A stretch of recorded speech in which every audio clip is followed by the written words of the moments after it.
mirando el braserillo que no para más de arder. Dejé rodar la copla y en el verso me casqué.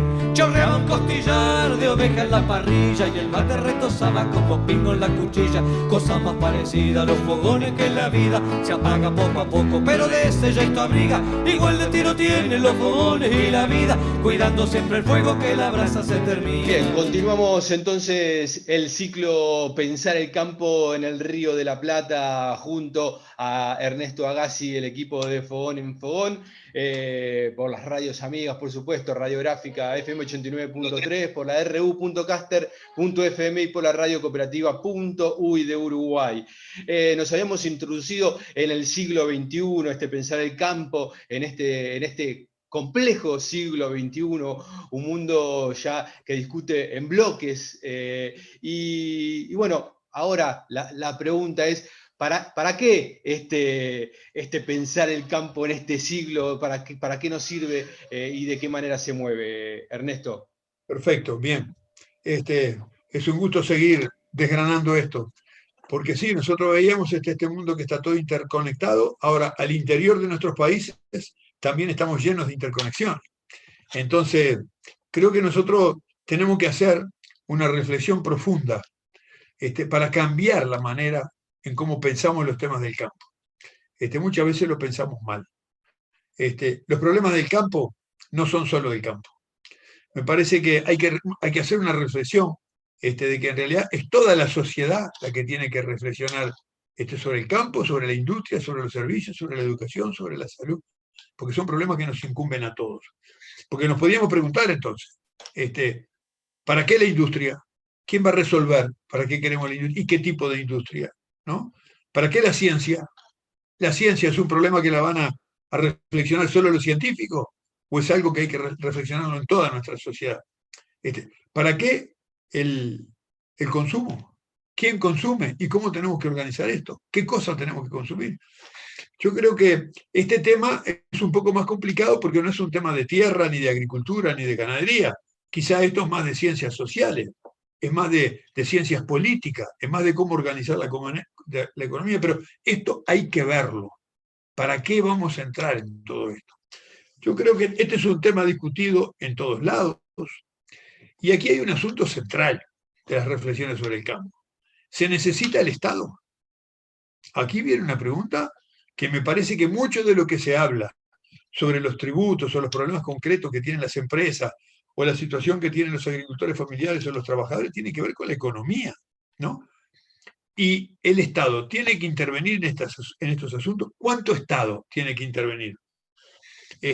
Casi siempre esto lo están planteando los que pagan impuestos. Los que zapatean son los que pagan impuestos, porque en realidad no quisieran pagar impuestos. Me parece que podemos estar de acuerdo que nadie quiere pagar impuestos, ¿no? Los compañeros que están oyendo esto, nosotros, nadie. Ojalá que hubiera impuestos cero. Ahora, ¿de dónde sacamos los recursos para desarrollar las cosas que nuestra sociedad tiene que desarrollar si no es con los aportes de nuestra sociedad? Entonces, yo creo que en esto están participando economistas, que lo ven desde el punto de vista económico. Lo están planteando filósofos, que dicen, bueno, pero ¿quién tiene que, en una sociedad compleja, quién tiene que ser el responsable de aportar para... Lo están planteando los investigadores que están analizando lo que pasa en las distintas partes del mundo. Lo están planteando los políticos. Porque en realidad hay países muy distintos, a los que le va muy distinto a unos que a otros. Hay países que se dice que son economías completas y se dice que hay países que son economías fracasadas o fallidas. Entonces, ¿qué es lo que está pasando con este tema? ¿No? Algunos hablan, y esto yo lo digo hablando del campo, de que Paraguay es una gran ventaja, ¿no? Porque tiene una presión tributaria muy baja. La presión tributaria de Paraguay es 14%, ¿no? Y casi todo, ese 14% es IVA. O sea, es impuesto al valor agregado, que es el que paga la gente común y corriente con el consumo y con todas las cuestiones. No es impuesto al patrimonio, no es impuesto a las grandes fortunas. Ahora, el promedio de nuestra región en América Latina es 23% del Producto Bruto Interno. Quiero decir, 14% del Producto Bruto Interno son los tributos que cobra Paraguay, el Estado paraguayo. El promedio en América Latina es 23%. Ahora, Brasil tiene un 32% de tributos de Producto Bruto Interno. O sea, hay países que tienen mucho más que otros, ¿no? Ahora, esta discusión se le llama la discusión de la presión fiscal. ¿Cuánto tiene que ser el tamaño de los tributos totales de una sociedad? Ahora, Paraguay tiene una presión tributaria muy baja. Se pagan pocos tributos. Ahora, si nos fijamos cuánta es la deuda que tiene en millones de dólares con el Fondo Monetario Internacional, nos vamos a dar cuenta que en realidad el país que no procura sus recursos adentro del país los tiene que procurar afuera. Entonces, se puede sostener una baja tributación procurando los recursos con préstamos internacionales. Bueno, ese es un... y en realidad, ¿qué es lo que está pasando en los países que tienen más nivel de desarrollo, que tienen más desarrollo cultural, que tienen una economía más robusta, que tienen sociedades más estabilizadas? Y bueno, esos países tienen una tributación más alta de las que tenemos nosotros en esta región de América Latina. En realidad, la relación que usted puede encontrar es que los países que pagan menos tributo, si uno mira los países del mundo, son todos los países más pobres. Entonces, lo que sucede es que los países con un Estado débil, en realidad son los que tienen más conflictos. Si el Estado es muy débil, si el Estado es barato, ¿no? Pero no da ninguna garantía, porque no tiene una fortaleza institucional, porque no tiene organismos, porque no tiene instituciones, porque no tiene leyes precisas, porque no puede hacer cumplir las leyes. Entonces, no tiene un ordenamiento fiscal, no tiene normas claras para hacer andar la economía, no da garantía de estabilidad, ¿no? Entonces, un país que no tiene todas esas cosas es un país muy barato, no se pagan impuestos. Pero ¿por qué los inversores extranjeros no van a esos países?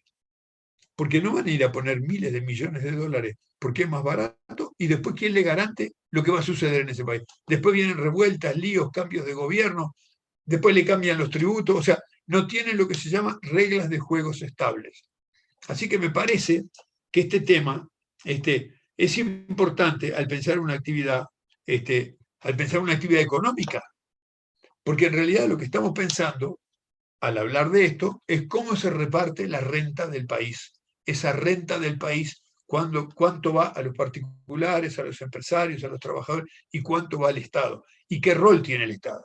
El Estado tiene un rol importantísimo, un rol estabilizador, un rol que le dé garantía a los propios inversores. O sea, se necesita que nuestros países tengan un Estado suficientemente fuerte para tener capacidades, ¿no? Para tener bienes públicos, para tener leyes modernas, para tener derechos de los ciudadanos, para ser una sociedad inclusiva, para proteger a los ciudadanos, pero a todos los ciudadanos, a los que tienen capital, a los que tienen trabajo, a los que están estudiando, a los que se han jubilado. Entonces, esto es objeto de mucha discusión, cómo es la evolución de los estados, porque ni la Argentina ni el Uruguay teníamos fortaleza de Estado en el siglo XIX, pero lo fuimos construyendo, y eso tiene un costo para el Estado, pero también tiene una utilidad que tengamos instituciones. No es solo el tamaño del Estado. Me parece que hay gente que solo mira cuánto sería el tamaño del Estado, y como tiene que pagar impuestos, piensa que sería mejor que el Estado sea chico. El Estado que es chico y no tiene capacidades, después no le da garantía tampoco a los que tienen capital para invertir. Yo creo que hay organismos que se están dedicando a esto. Yo voy a seguir un poco lo que ha establecido un profesor norteamericano recientemente que se llama David Wilson, que es el presidente de una organización que se llama Justicia Global, que está en Oslo. Él dice que hay dos culturas sobre el Estado. Qué interesante que es esto. Él dice que hay una cultura de un Estado extractivo, o sea, hay gente que piensa en el Estado desde el punto de vista de sus intereses particulares y le convendría que el Estado no le quite parte de sus beneficios, que le cobre pocos impuestos, porque a mí lo que me interesa es sacar lo más posible para mí.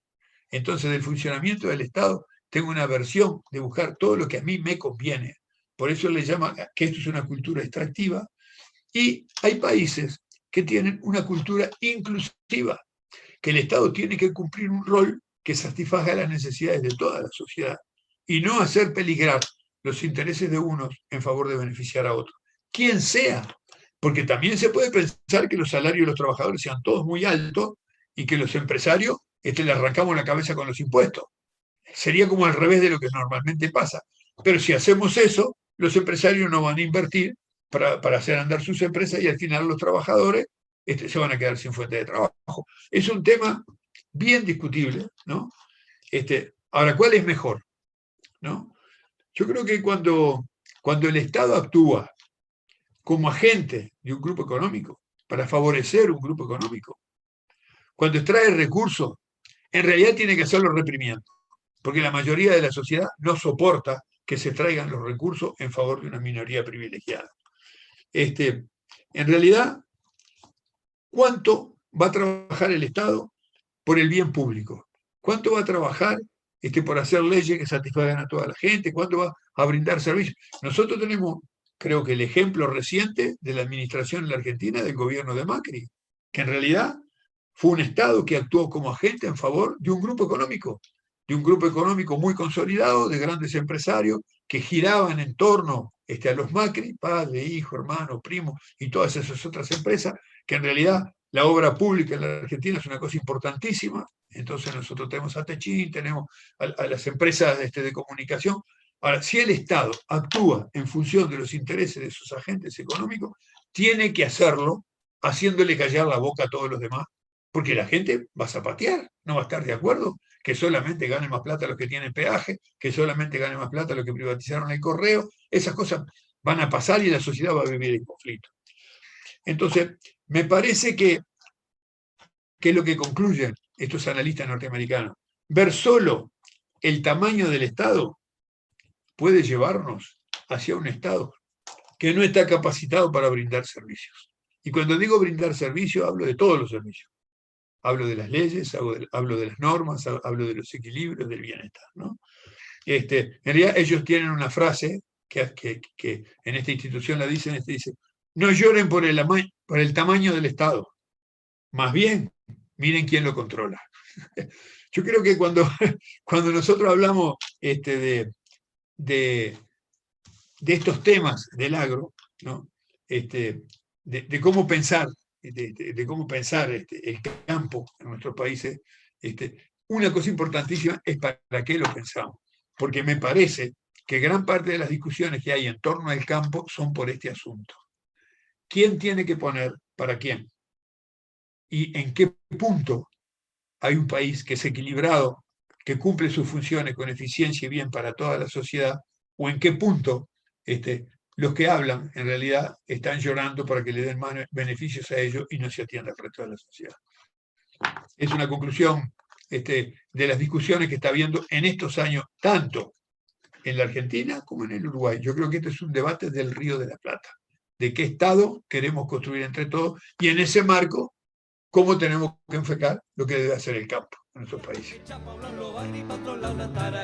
Por eso hay que aprender a elegir la compañía. Echar Pablo los agri, patrolao la tararira. Por eso hay que aprender a elegir la compañía. Echar Pablo los agri, patrolao la tararira. Ay, ay, ay, con la copla del fogón vamos a seguir mateando, que ya empieza